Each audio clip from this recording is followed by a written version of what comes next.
Hello.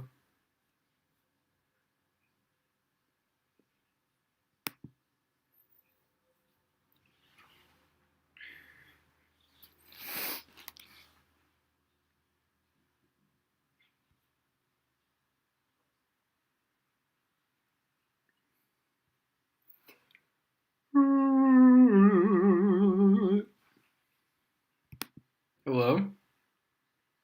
Hello.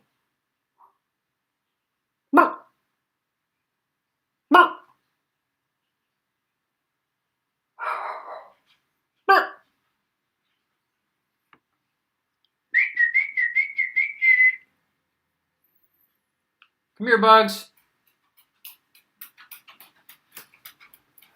Oh, booger. Oh, booger. Oh, booger. Oh, you're the best baby boy. Always giving num-nums. He's a good boy. He's a good boy.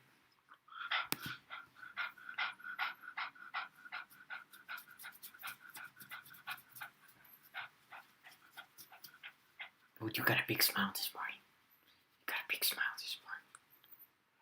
Can I get a num-num? Thanks, man. Thanks, man, for the num-num. Good job, man. Booger. Okay, go. Go. All right. Oh, we're still not at 15 people. Well, I waited for 2 minutes, so I'm going to just start.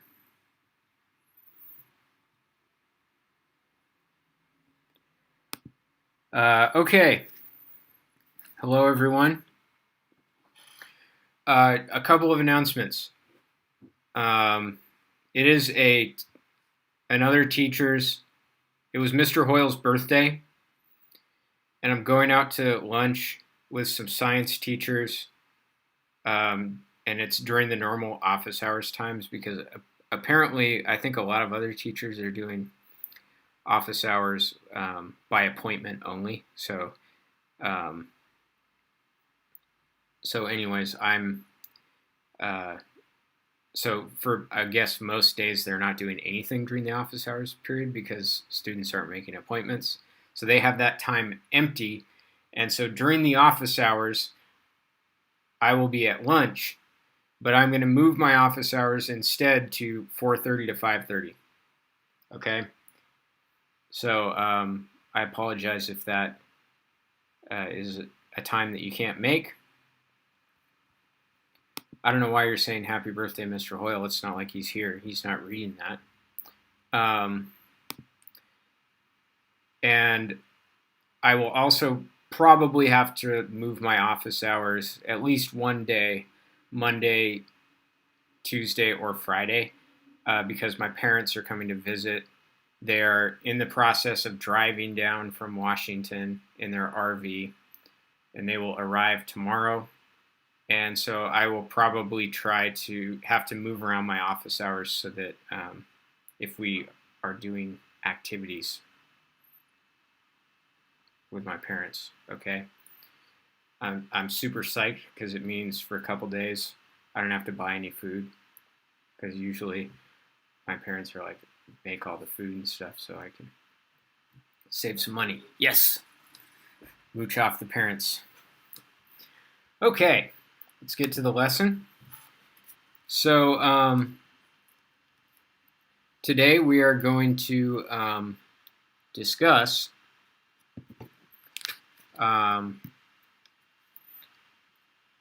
two-dimensional force problems.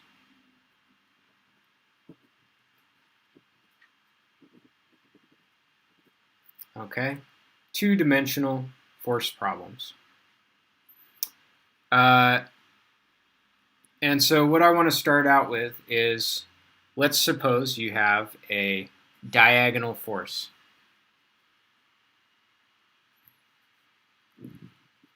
Okay, so this force is maybe 70 newtons. And maybe it makes an angle of maybe it makes an angle of 40 degrees. okay? The way that forces work is exactly the same as the way that velocity vectors work, okay?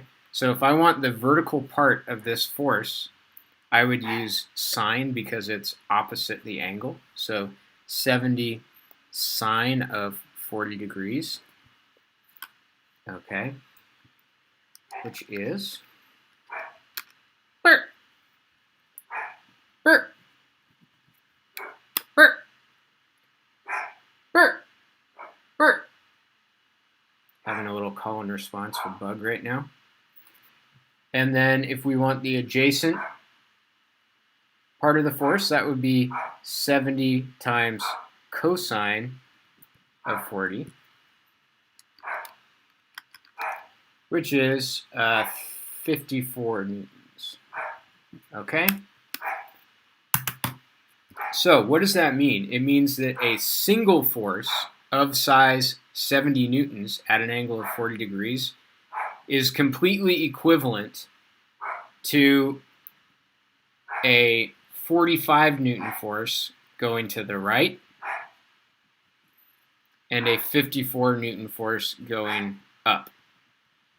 Those two are completely equivalent. Bug, knock it off!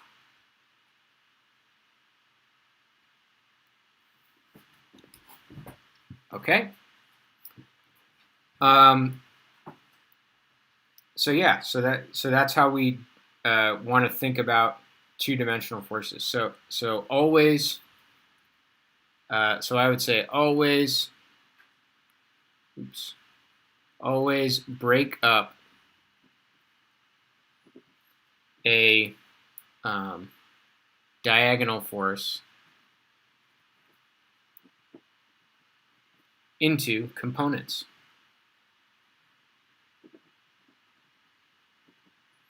These are called the components. So this is the x component of the force, and this is the y component. Okay. So that's the first thing when we talk about diagonal forces, is we have to know how to break it up into vertical and horizontal components. The second thing is that Newton's second law applies equally in both directions, okay?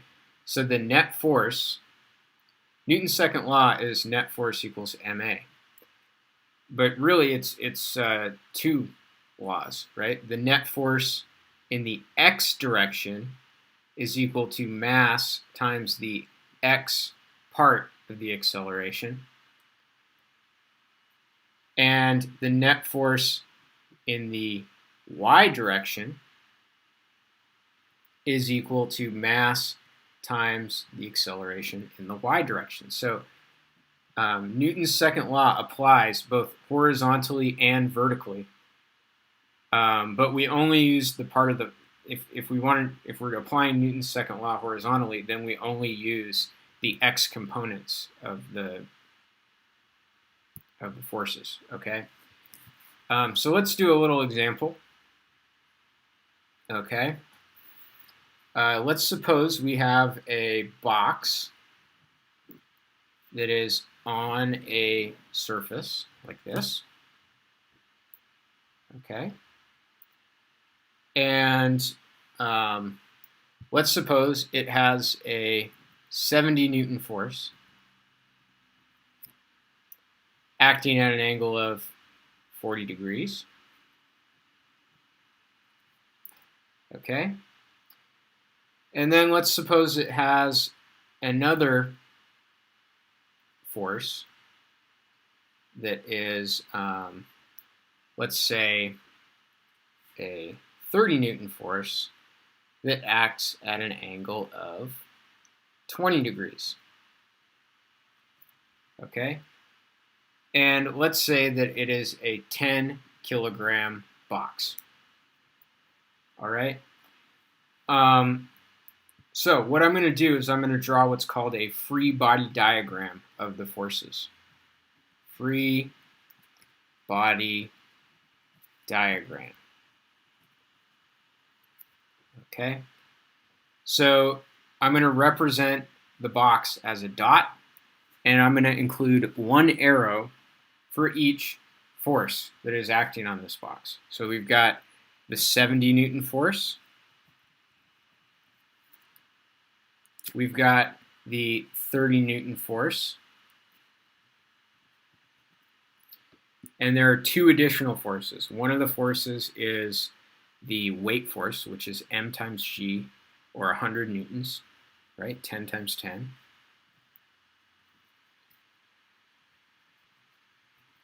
Okay? And then the last force is the normal force from the floor, okay? F sub n.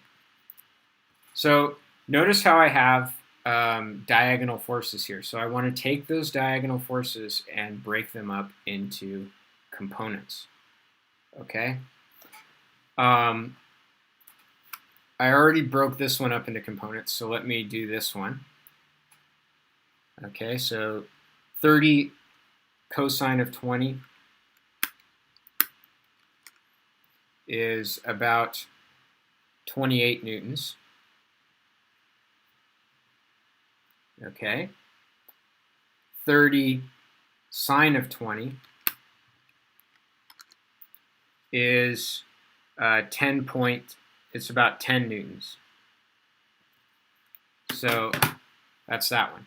So now what I'm going to do is I'm going to redraw my free body diagram, but with all the forces being broken up into components. Okay? So I'm going to actually have 3 upward forces. Okay? This one on the right here is the upward component of the 70 Newton force, which was 45 newtons, because this was 45 newtons and 54 newtons. So this is 45 newtons.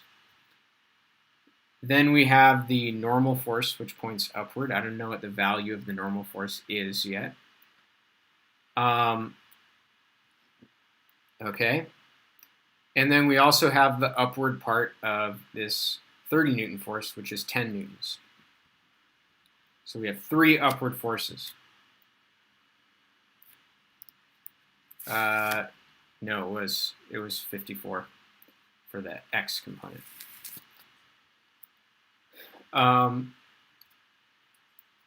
Okay, and then I have a downward force of 100 newtons. And the 70 Newton also includes a 54 Newton to the right.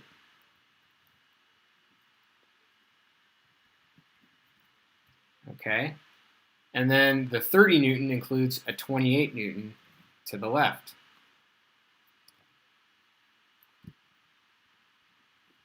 Okay.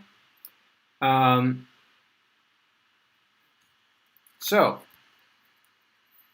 now we're going to do Newton's second law in the x direction equals m times a sub x, and Newton's second law in the y direction equals m times a sub y. All right. All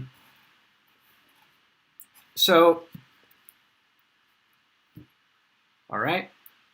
I'm going to go ahead and do the y direction first. Now, if we think about this 10 kilogram box, if you wanted to lift upward on the box and lift it off the ground, then you would have to apply 100 newtons of upward force. Okay? But we can see that the amount of upward force, that you would have to exert over 100 newtons of upward force. A 30 Newton force and a 70 Newton force equals 100, but they're at angles. So these two forces are not going to be able to lift the block up into the air. Okay? So that means that the acceleration in the y direction is 0. Okay? Because the block is not going to be able to move vertically. If it can't go down because of the floor, it can't go up because these two forces are too weak to lift the block up in the air. So that's 0. So our net force in the y direction has to be equal to 0. Okay.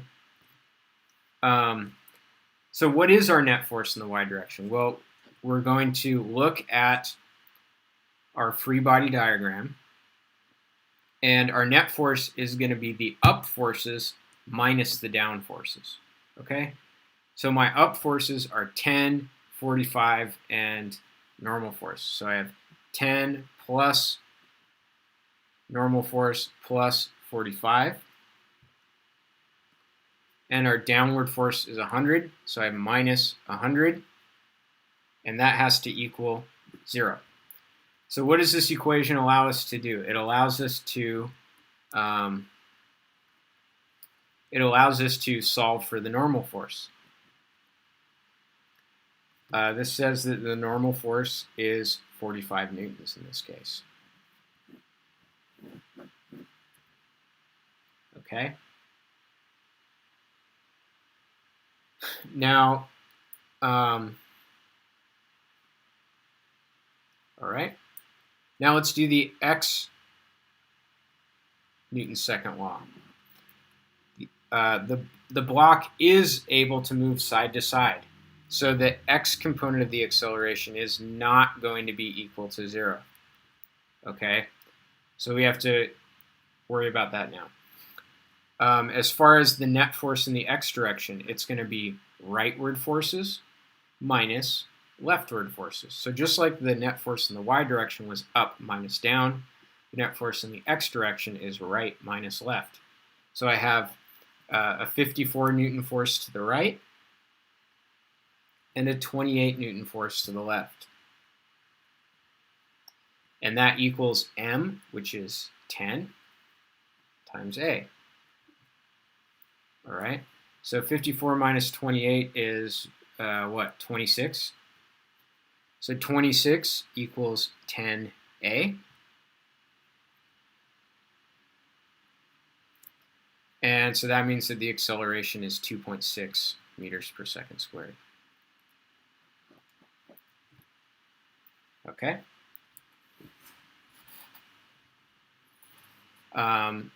So we're going to do basically 3 different examples today. All right.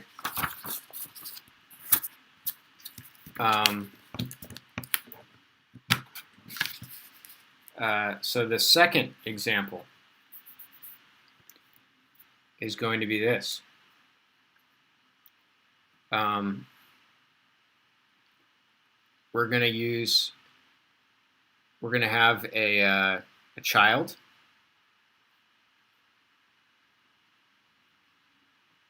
Okay. And the child is sitting down with their arms crossed. They're going, and child is on the floor. And the coefficient of kinetic friction between the child and the floor is 0.1. It's a fairly slippery floor. Okay. It's time, this is a playground, okay? It's time for the child to leave the playground, but the child doesn't want to. So the mom comes up, or the dad, or someone comes up and starts dragging the child.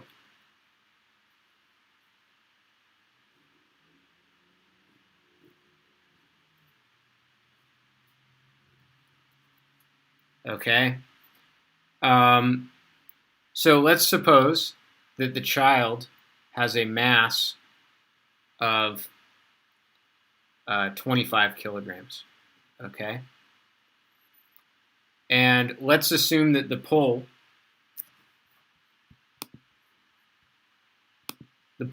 from the parent or guardian, not the stranger, okay, can be represented as a 200 Newton force acting at an angle of 30 degrees above the horizontal. Okay? So what we want to do is we want to figure out the acceleration of the child. Now this is very similar to the previous example in the sense that the child is not actually going to be lifted off the ground. Okay? Because you would need at least 250 newtons to lift the child off the ground. 200 newtons can't do that. So what's going to happen is the child is going to slide sideways. Okay? So let's do a free body diagram. We've got the 200 Newton force at an angle of 30 degrees.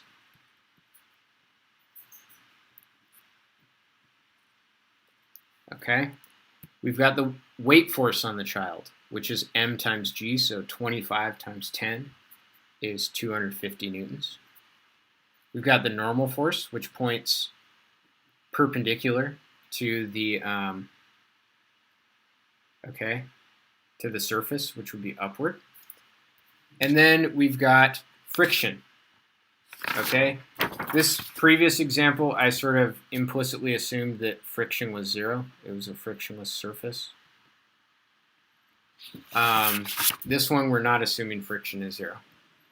Okay, so if you are trying to pull the child to the right, friction is going to point to the left because it's an oppositional force. Okay, so you have kinetic friction going to the left. So now what I'm going to do is I'm going to redraw the free body diagram, breaking this into components. Okay, so the vertical component of this is 200 times sine of 30, which is 100 newtons. And the horizontal part is 200 cosine, which is going to be about, what, 172? 173. 173 newtons. Okay? So this 200 Newton force at an angle is equivalent to an upward force of 100 newtons and a sideways force of 173 newtons. Okay? And then we have the normal force going up.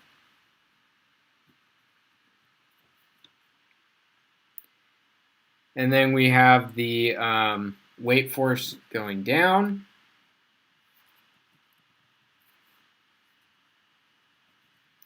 And then we have friction going to the side. Okay? So, now I'm going to write Newton's second law in the x direction and in the y direction. So, the net force in the x direction is equal to m times a sub x. The net force in the y direction is equal to m times a sub y. Now the y acceleration is 0 because the child is not lifted off the ground. Okay? So that means that the net force in the y direction has to be equal to 0. What are the upward forces and the downward forces? So we have normal force going up, we have 100 newtons going up, and we have 250 newtons going down. Okay? So we have 100 plus F sub n minus 250 equals 0.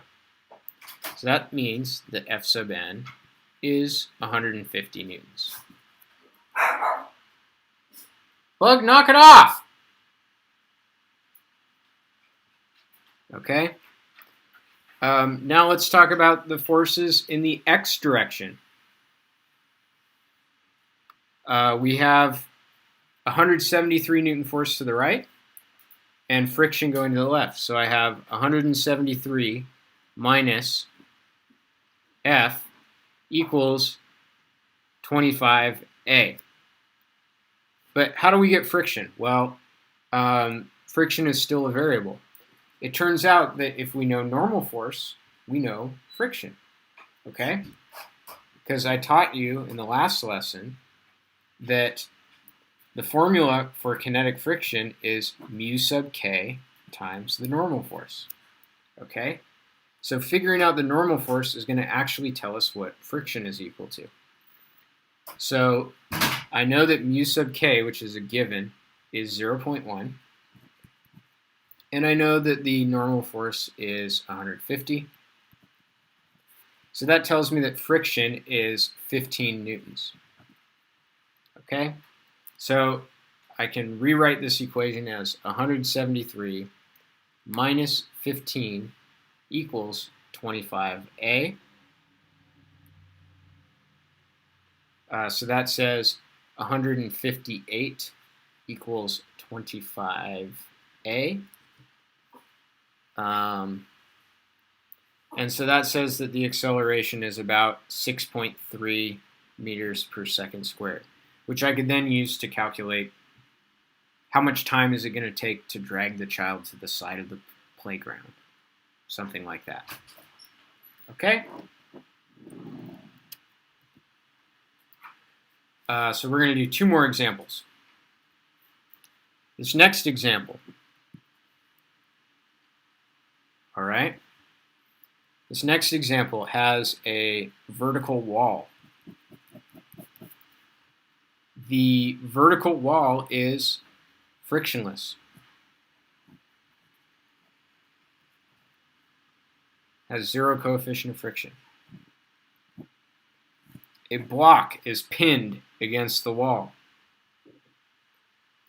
Okay. And let's say that it is a 2 kilogram block. And there's a 10 Newton force acting at an angle of 45 degrees that is pinning the block to the wall. Okay? Now, 10 newtons is not enough to hold up that block. You would need at least 20 newtons to hold that block up. So as a result, this block is going to accelerate downward. Okay? It's going to accelerate downward. So we would like to figure out what is the acceleration. So I'm going to draw a free body diagram. Okay, the block has a normal force. The normal force points away from the wall, so it's going to point to the left. Okay, it's got a weight force going downward. That's going to be 2 times gravity, which is 10, so 20 newtons going down. We're going to have a 10 Newton force at an angle of 45 degrees. If we do the trig, it's going to be 7.1 newtons and 7.1 newtons. Okay, so I'm kind of skipping a step here. I'm writing the diagonal force as 7.1 newtons up and 7.1 newtons to the side. Okay, so now we do Newton's second law. So we have net force in the x direction equals m times the x acceleration. Net force in the y direction equals m times the y acceleration. Now here's the thing about this problem. Because the block is pinned against the wall, it cannot move horizontally. So in this example, the child was stuck to the floor, okay, pinned to the floor by gravity, and so therefore it could only move side to side. So we had the y component of the acceleration was 0. In this example, the block is pinned so that it can't move horizontally. So that means that the x component of the acceleration is 0. Okay? So depending on how it's constrained to move, that's going to influence the what's going to happen. Okay?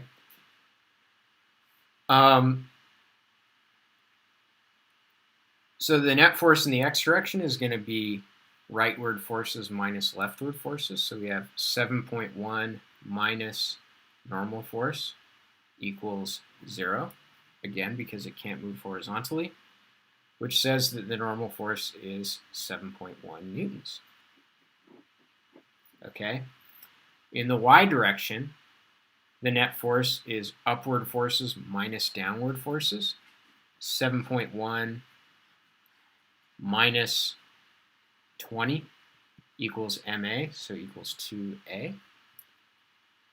So that says that negative 12.9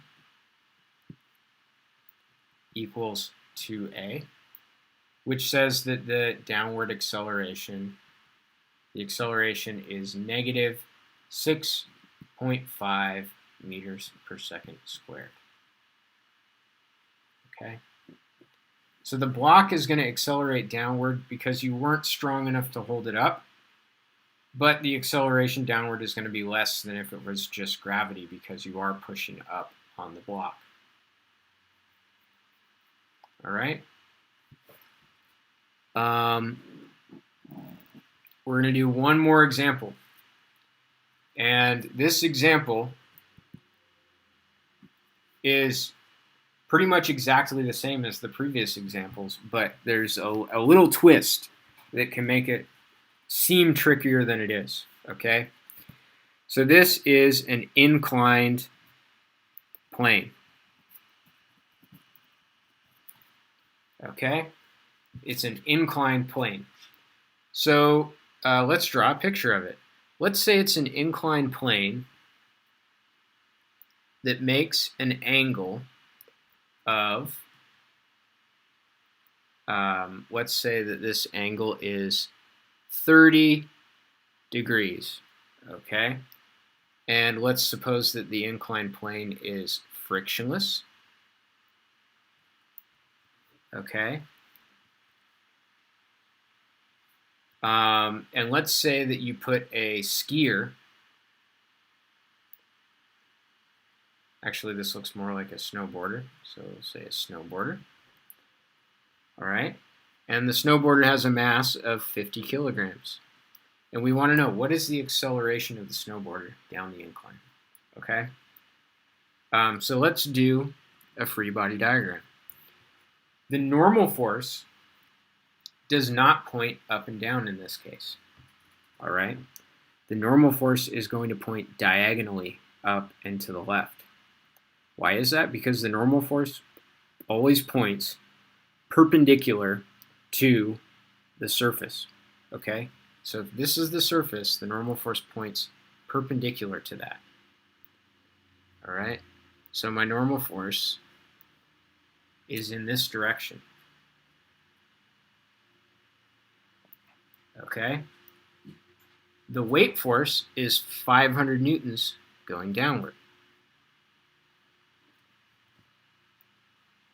Now, here's what I'm going to do. Now, here's the thing. The acceleration of this snowboarder is going to be parallel to the incline, okay? That's the direction of the acceleration. It's a diagonal acceleration. So what we're going to do is we're just going to rotate the piece of paper by 30 degrees. Whoa, whoa, whoa. Okay. Whoa! 30 degrees. So I just rotated it by 30 degrees. Now notice how when I rotated it by 30 degrees, the normal force is now up and down. Gravity, on the other hand, is pointed sideways. So we can see that it's actually this part of gravity that causes the snowboarder to move down the incline. Okay, now I had to rotate this piece of paper by 30 degrees in order to make the incline appear level. Okay, so that means that this arrow right here got rotated 30 degrees. So this must be 30 degrees right here. Okay, so that means that this part of the force is going to be 500 times sine of 30, which is 250 newtons. And this part is going to be 500 times cosine of 30, which is 433 newtons. Okay, so now I can redraw my free body diagram. Okay, I'm going to write the gravitational weight force as a 433 Newton force downward and a 250 Newton force to the left. and then a normal force. Now, the snowboarder is not accelerating off the incline. So that means that the net force perpendicular to the incline is 0, which means that these two forces have to cancel each other out. So the normal force is going to be 433 newtons. Okay? As far as the x direction is concerned, okay? As far as the x direction is concerned, we can see that the net force in the x direction is m times the x component of the acceleration. Hang on one second, I just got an important text.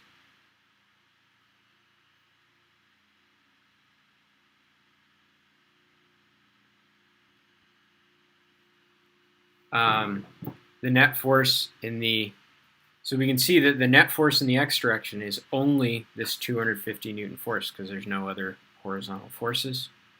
So we have negative 250 equals m, which is 50, times a. And we can see that the acceleration of the snowboarder down the incline is negative 5 meters per second squared. So this is how you analyze two-dimensional force problems. Okay? So I will see you in the Zoom room.